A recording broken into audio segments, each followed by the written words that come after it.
ओम शांति। आज के वरदान, बाप दादा के वरदान अपने प्यारे बच्चों के प्रति। डेट 4 फरवरी 2026। वरदान है, बाप के संस्कारों को अपना निजी संस्कार बनाने वाले व्यर्थ व पुराने संस्कारों से मुक्त भव। बाप के संस्कारों को अपना निजी संस्कार बनाने वाले व्यर्थ व पुराने संस्कारों से मुक्त भव। जब हम बाबा के बच्चे बनते हैं, हमारा संस्कार, सोच, चिंतन, संकल्प, कर्म टोटली चेंज हो जाता है।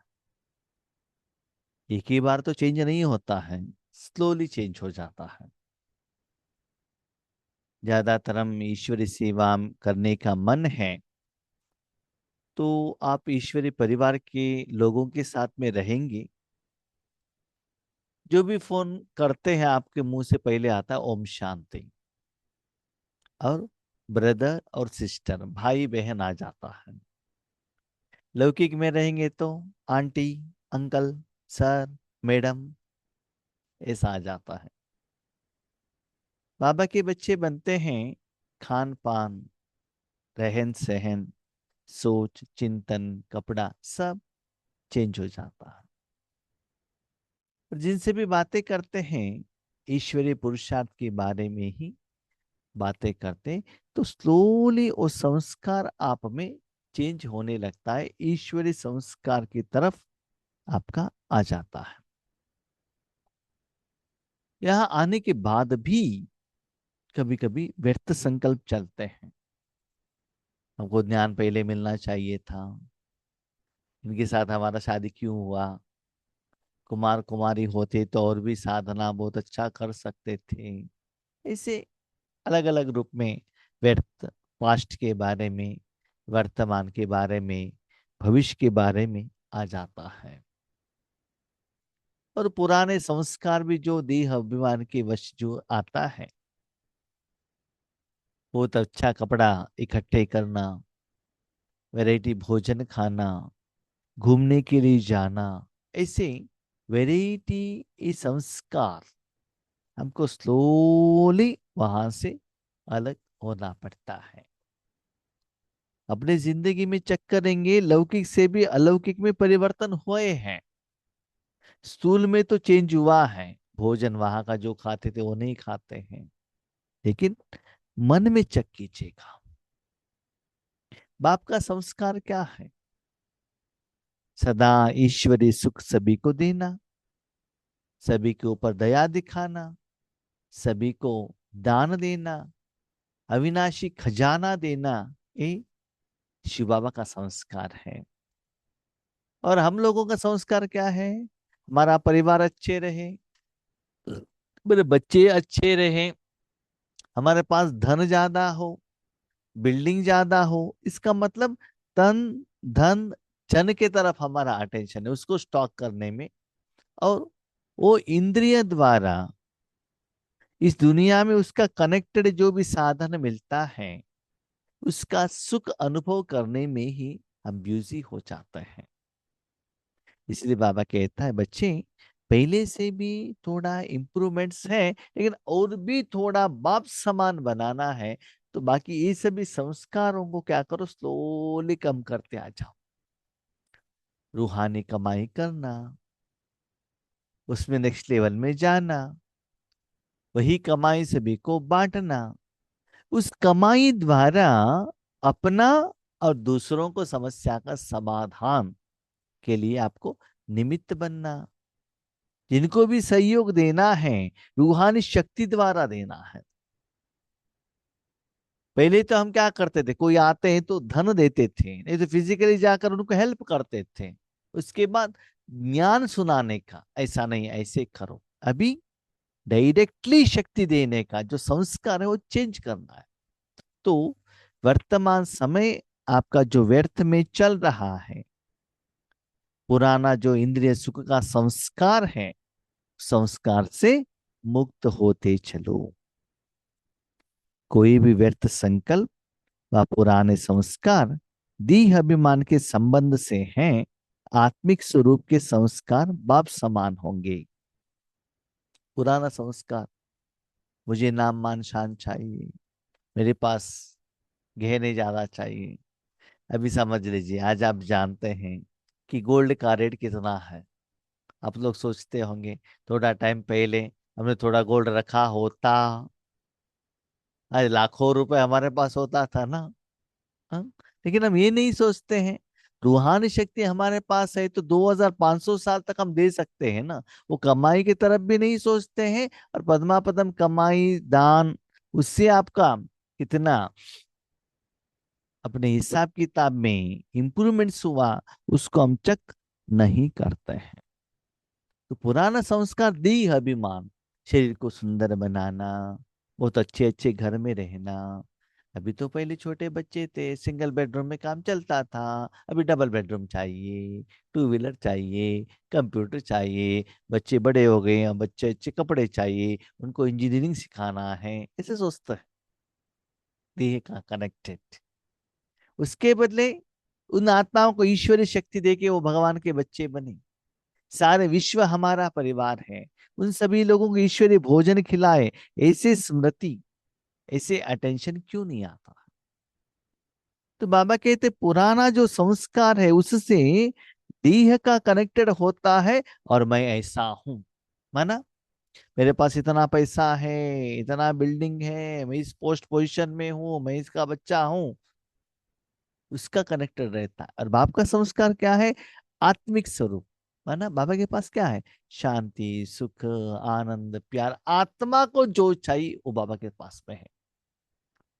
तो आप भी बाप समान बनना चाहते हो तो सदा आत्मा को जो चाहिए वो साधन को इकट्ठा करते हुए, उस सुख का अनुभव करते हुए, जो भी आत्माएं आपके सामने आते हैं उनको ईश्वरी सुख देते हुए आगे चलेगा। एक बात याद रखिएगा, स्थूल धन से आत्मा का समस्या का समाधान आप नहीं कर सकते, नो सॉरी। लेकिन ईश्वरीय शक्ति से, ईश्वर से आप जो लेते हो ना, ईश्वरीय कार्य द्वारा जो शक्ति जमा का खाता आपको जो मिलता है, उसमें आत्मा का, मानव बुद्धि संस्कार का, तन, धन, जन, जीवन, सारे दुनिया का जो भी समस्या हो उस समस्या का समाधान मिल जाता है। इसलिए भगवान को कहा जाता है सर्वशक्तिवान। दुनिया की कोई भी वैरायटी का समस्या हो, उस समस्या का समाधान भगवान के पास में है। कभी कभी डॉक्टर लोग भी कहते हैं कुछ गारंटी नहीं है, लेकिन भगवान के आगे आप जाएंगे, उनके लिए भक्ति मार्ग में व्रत ऐसे कुछ करते हैं, ये तो ज्ञान मार्ग में भी कुछ मेडिटेशन करते हैं, तब वो जो मरने वाला व्यक्ति भी वो मरने से बाहर आ सकता है। ऐसा नहीं सभी का केस ऐसा होता है, ऐसा नहीं है, बीमारी भी ठीक हो सकता है। तो भगवान में वो सारी शक्तियां हैं। इसलिए बाबा कहते हैं बच्चे आत्मिक स्वरूप में रहो, और आत्मिक माना आत्मा में जो सप्त गुण है उस सुख का अनुभव करते रहो, उसको स्टॉक करते रहो, उसको दान देते रहो, उस दे जो सफलता है उसका अनुभव करते रहो। तब क्या होगा? बाप समान संस्कार बनता जाएगा। जैसे बाप सदा विश्व कल्याणकारी है, लेकिन हम कौन है? अपने परिवार के कल्याणकारी, बच्चों का कल्याणकारी, सेंटर का कल्याणकारी, जोन का कल्याणकारी, अपने शरीर के कल्याणकारी। भगवान कौन है? विश्व कल्याणकारी। जब बाबा का मुरली चलता है, बाबा कहते हैं बच्चे आप में से कौन कौन विश्व कल्याणकारी हो, हाथ उठाओ। तुरंत हाथ उठाते हैं, ताली भी बजाते हैं। ठीक है, उसके बाद बाबा के सामने जाते हैं। बाबा क्या है बच्चे? मेरे बच्चे हैं ना, मेरा बच्चे हॉस्टल में है, उनको थोड़ा देखभाल करो ना, मेरे पति को बहुत अच्छा बुद्धि दे दो ना, मुझे सिर दर्द आ गया, उसको थोड़ा ठीक करो ना। और वहां हाथ उठाया किसके लिए, और अभी आके भगवान के पास से क्या बता रहे हो, क्या पूछ रहे हो। उसका और इसका कोई टैली ही नहीं है ना। तो बाबा कहते बच्चे, आप आप समान सदा विश्व कल्याणकारी बनना है, पर उपकारी, दूसरों को उपकार करना है। लेकिन हम क्या करते हैं, मैं, मेरा परिवार, उसमें ऐसे ही अकड़े हुए झटके हुए, ऐसे उसमें खींचवापन आ जाता है। पहले मैं ठीक हो जाऊं, ठीक है, आत्मा ठीक हो जाएगा, वेल एंड गुड। लेकिन शरीर के बारे में हमारा अटेंशन जाता है। रहम दिल, दया भाव। दुनिया में भगवान का पहचान न रहने वाले बहुत सारे आत्माएं हैं। आपके पास बहुत भोजन है, यस। आपके पास कोई एक व्यक्ति आता है 3-4 दिन से जिन्होंने भोजन नहीं खाया, उनको रोटी चावल दे सकते हो ना। उनके प्रति रहम दिल का भाव रख सकते हो ना। ऐसी आज दुनिया में कितना लोग ईश्वरीय सुख के लिए, अपनी समस्या के लिए रो रहे हैं, तरस रहे हैं। भले उनके पास पैसा हो, पोस्ट एंड पोजीशन हो, उनके ऊपर थोड़ा रहम दिल दिखाओ ना, दया भाव दिखाओ ना। सिर्फ स्थूल के लिए मत देख लीजिएगा। आज शरीर की बीमारी से भी ज्यादा मन की बीमारी के कारण लोगों को रात को नींद नहीं आता है। डॉक्टर लोग भी कहते हैं 80% ऑफ द बीमारी मन के कारण हुआ है, क्योंकि मन हेल्दी नहीं है। आत्मा उस तन में जो भी करता है ना, जो भी साधन द्वारा मन बुद्धि समझ जो भी करता है, उसका असर तन के ऊपर, मन के ऊपर, आत्मा के ऊपर, सभी के ऊपर हो जाता है। आपके घर में एक बल्ब का रोशनी आएगा तो सभी के ऊपर आ जाएगा ना वो। आपके घर में मट्टी आएगा तो सभी चीजों के ऊपर मट्टी लगेगा ना।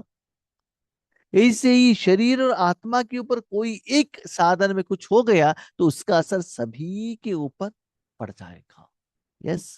दूध में आपने तो एक ड्रॉप छाछ, एक ड्रॉप एक जगह पर लगाया था, लेकिन वो सारे दूध में, सारे बर्तन में फैलेगा ना, एक ही जगह पर तो नहीं रहता है आप वो।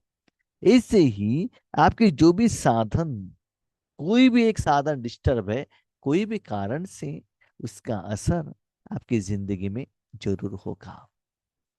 इसलिए बाबा कहते हैं शिव बाबा के समान थोड़ा अपने संस्कार को चेंज करो। वरदाता, ऐसे जो बाबा के बच्चे भक्त लोग तपस्या करते हैं, उनको वर देने के लिए आप निमित्त बनो।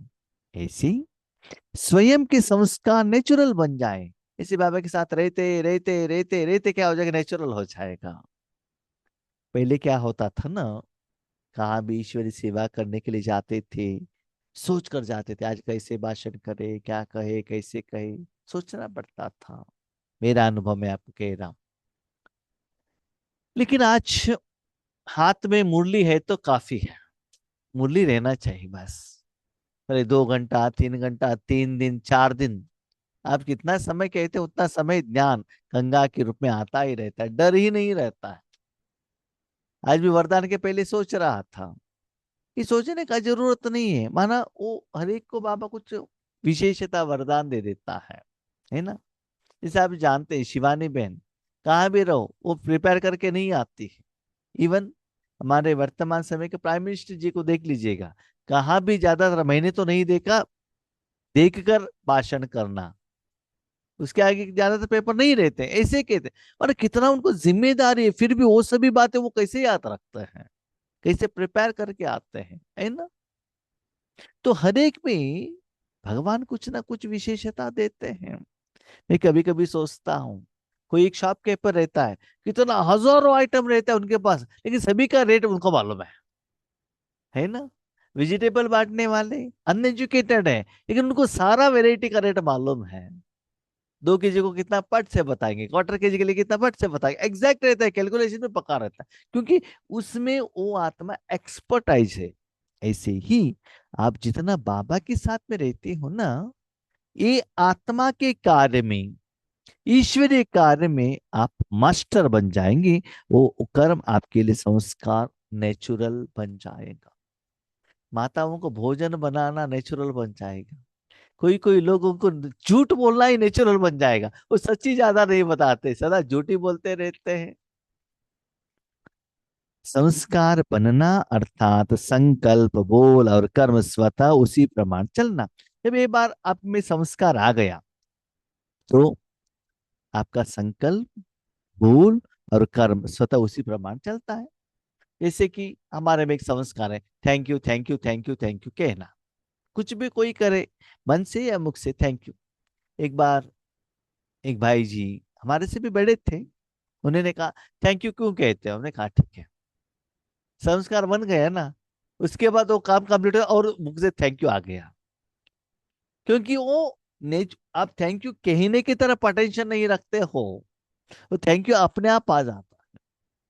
जब आप भोजन कर रहे हो, भोजन का आपका जो संस्कार है, प्लेट में कुछ भी छोड़ना नहीं, फुल क्लीन करना। आप कितना भी बातें करते रहो, वो प्लेट क्लीन होगा ही, क्योंकि वो संस्कार आपका बन गया है ना। ऐसे जो संस्कार बनता है, संस्कार किस आधार पर बनता है? वर्तमान समय में आप जो कर्म करते हो उसके आधार पर संस्कार बनता ही जाता है। जितना नया संस्कार बनता है, पुराना संस्कार मिटता ही जाता है, कम होता जाता है, उसका परसेंटेज कम होता है। जैसे नया एजुकेशन लेते हैं ना, पुराना एजुकेशन को आप क्या कर जाते हैं, भूल जाते हैं। आप चाहिए तो देख लीजिएगा, आपने नया मोबाइल ले लिया, ओके ऑपरेट करते रहिएगा। 6 महीने के बाद पुराना मोबाइल ले लीजिएगा, ऑपरेट करना भूल जाते हैं आप। क्यों?